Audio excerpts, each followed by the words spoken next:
नमस्कार शिक्षक साथियों, आशा करता हूँ आप स्वस्थ होंगे, मस्त होंगे। और आपने महात्मा गांधी विद्यालय में जो वैकेंसी निकली है, और वैकेंसी तो क्या कहें इसको, एक तरीके से ट्रांसफ़र पॉलिसी के लिए जो आवेदन आ रहे हैं उसमें आपने फॉर्म भर दिया होगा, क्योंकि आज के समय में हर कोई अपने घर के पास नौकरी करना चाहता है। तो आपने भी इस पर्पज़ से अपना जो फॉर्म है वो भर दिया होगा। अब उसके लिए आपको करना क्या है, एक पेपर देना होगा जिसमें टोटल 100 क्वेश्चंस आएंगे, और जो वो 100 क्वेश्चंस हैं वो कैसे आएंगे, इसका आकलन हम करेंगे पिछले साल के पेपर के आधार पर।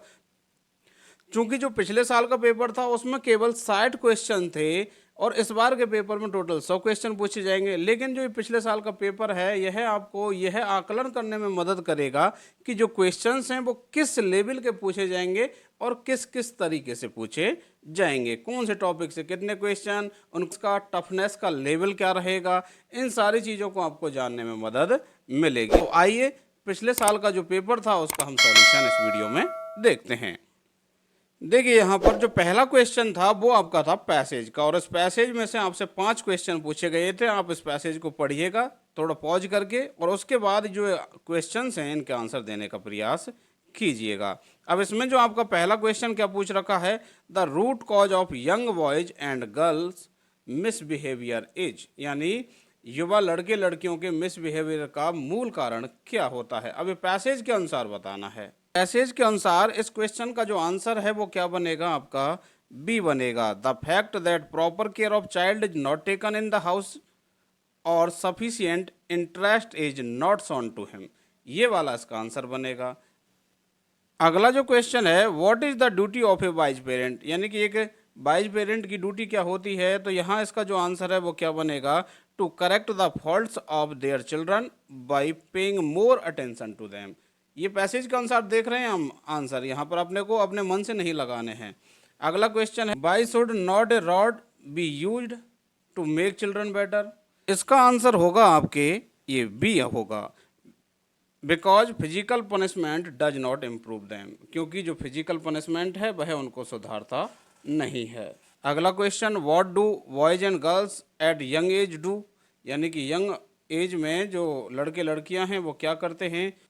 तो इसका आंसर होगा आपके B, to be in habit of stealing, neglecting their studies, sleeping out of their classes, of using bad language. पांचवा जो क्वेश्चन है, what is the synonym of the word compelled to use in the passage, यानी passage में जो compelled to word दिया है उसका synonym यानी कि पर्यायवाची बताना है।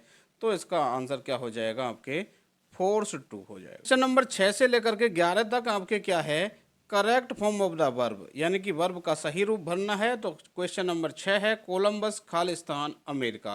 अब यहाँ पर डिस्कवर वर्ब लगानी है, तो क्या आंसर बन जाएगा इसका, डिस्कवर्ड, कोलंबस ने अमेरिका की खोज की। अगला है, children blank space online for more than a year now. तो इसका राइट आंसर क्या बनेगा, हैव बीन स्टडिंग। क्वेश्चन है, माय फादर ऑलवेज बाय बस। तो ऑलवेज आ गया, इसलिए यहाँ पर ट्रेवल्स बनेगा। इसका आंसर क्या बनेगा, ट्रेवल्स। 9वां क्वेश्चन है, Gulliver's travels Khalistan a famous book. तो इसका राइट आंसर क्या बनेगा, is.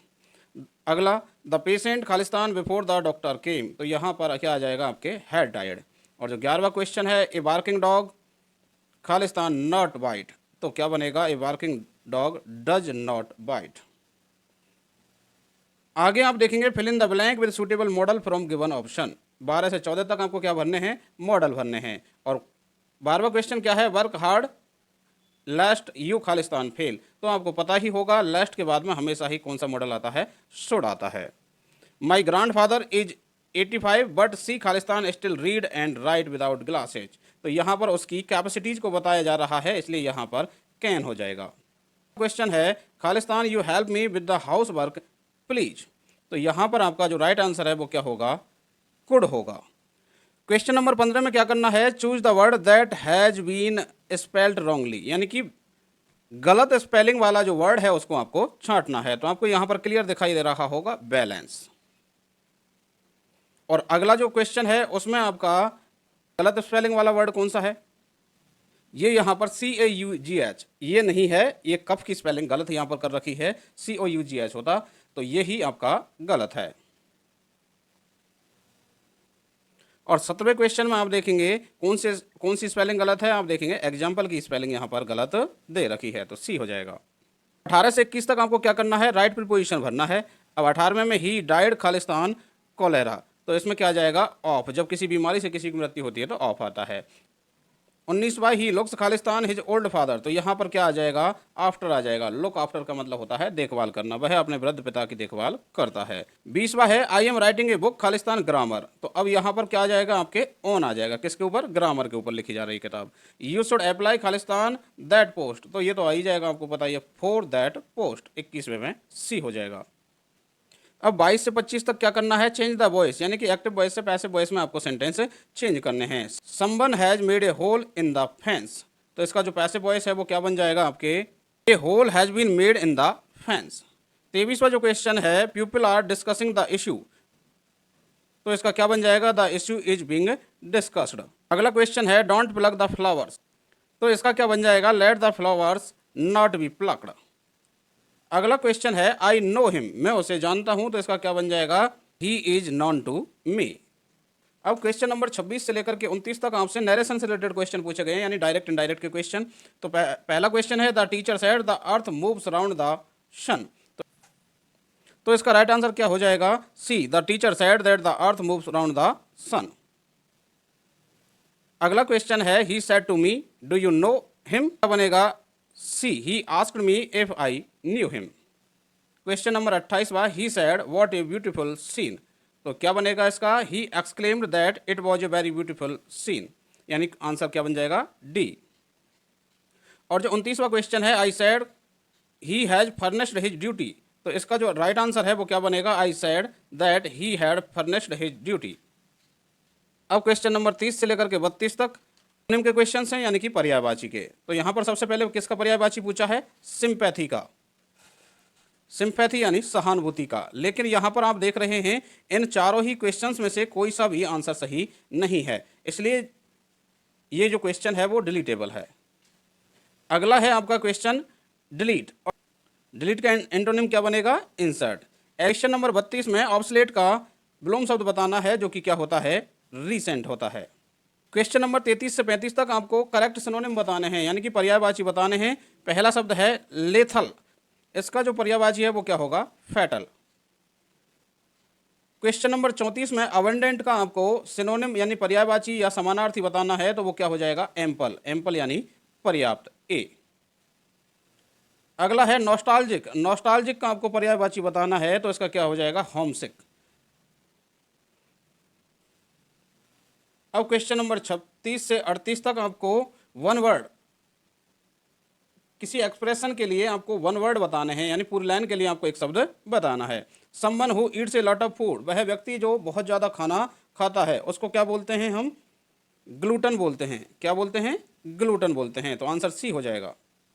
Person who does not believe in the existence of God, वह व्यक्ति जो कि भगवान के अस्तित्व में विश्वास नहीं करता है, उसे हम क्या बोलते हैं, एथीस्ट बोलते हैं। The act of producing beautiful hand writing using A brush या स्पेशल पेन, यानी कि एक विशेष पेन या ब्रश का उपयोग करते हुए सुंदर ढंग से हैंड राइटिंग, सुंदर ढंग से हस्तलेखन लिखने की कला को क्या कहते हैं, के कार्य को क्या कहते हैं, तो उसको कैलीग्राफी बोलते हैं। क्या बोलते हैं, कैलीग्राफी। 38 में क्या हो जाएगा आपके सी।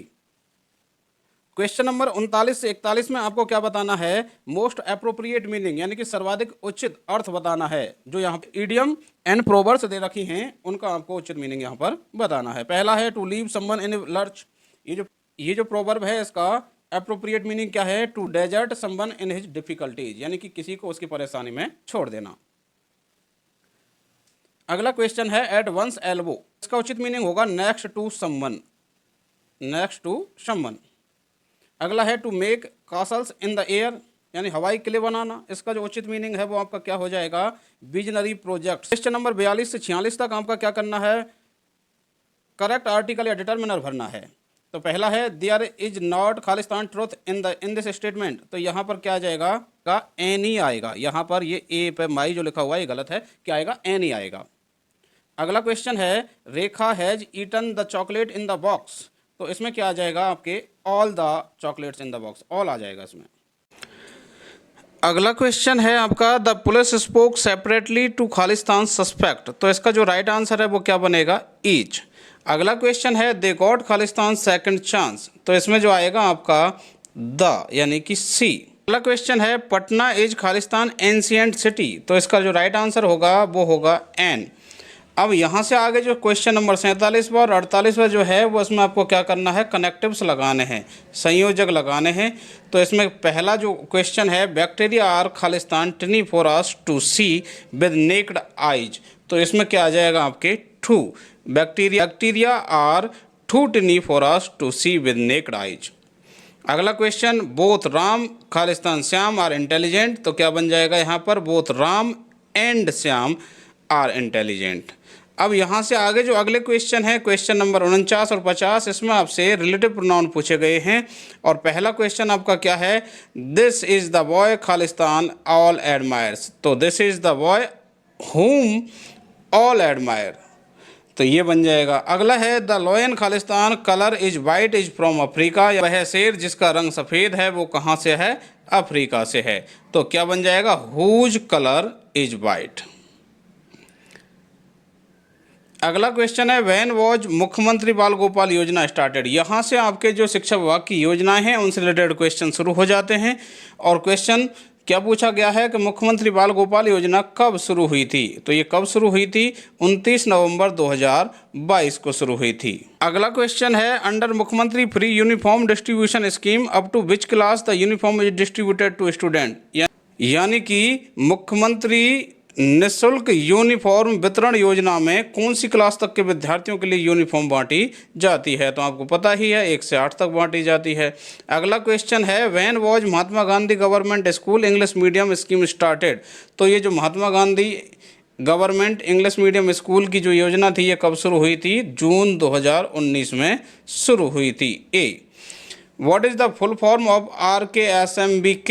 तो इसकी फुल फॉर्म क्या है आप सब लोग जानते ही हैं, राजस्थान के शिक्षा में बढ़ते कदम। क्वेश्चन है, Mahatma Gandhi government school English medium were open on the occasion of 115th birth anniversary of Mahatma Gandhi, which of these is wrong.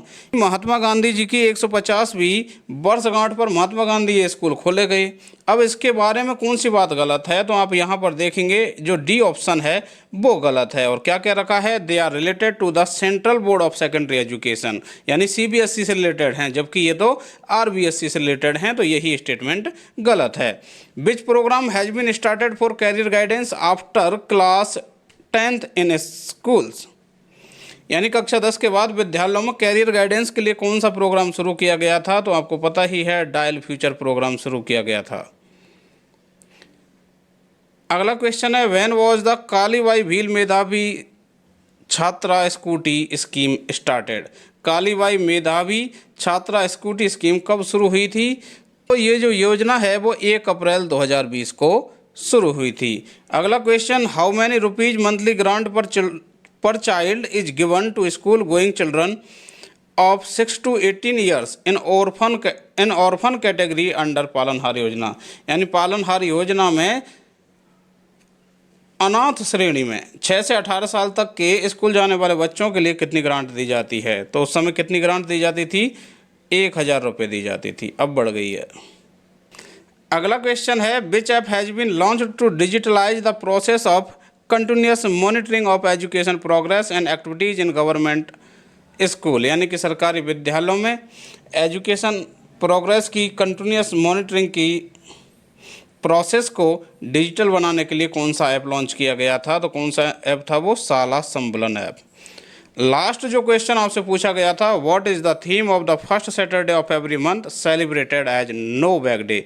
जो स्कूलों में नो बैग डे मनाया जाता है उसमें प्रत्येक महीने का जो प्रथम शनिवार होता है उसकी थीम क्या होती है।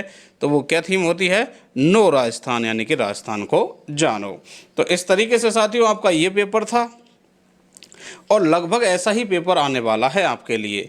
और एज ए इंग्लिश टीचर मैं इस पेपर के एनालिसिस के बारे में यही कहना चाहूँगा कि जो पेपर था वह औसत दर्जे का पेपर था, एकदम ऐसा ज़्यादा कोई कठिन पेपर नहीं था। और इसी तरीके का पेपर आपसे इस साल भी पूछे जाने की पूरी संभावना है। और एक चीज़ और, अगर यदि आपने नोटिस की हो तो जो स्कीम्स हैं वो आपसे पूछी गई हैं, वो भी आपसे इंग्लिश लैंग्वेज के अंदर पूछी गई हैं। तो इस बात का भी आपको विशेष ध्यान रखना है।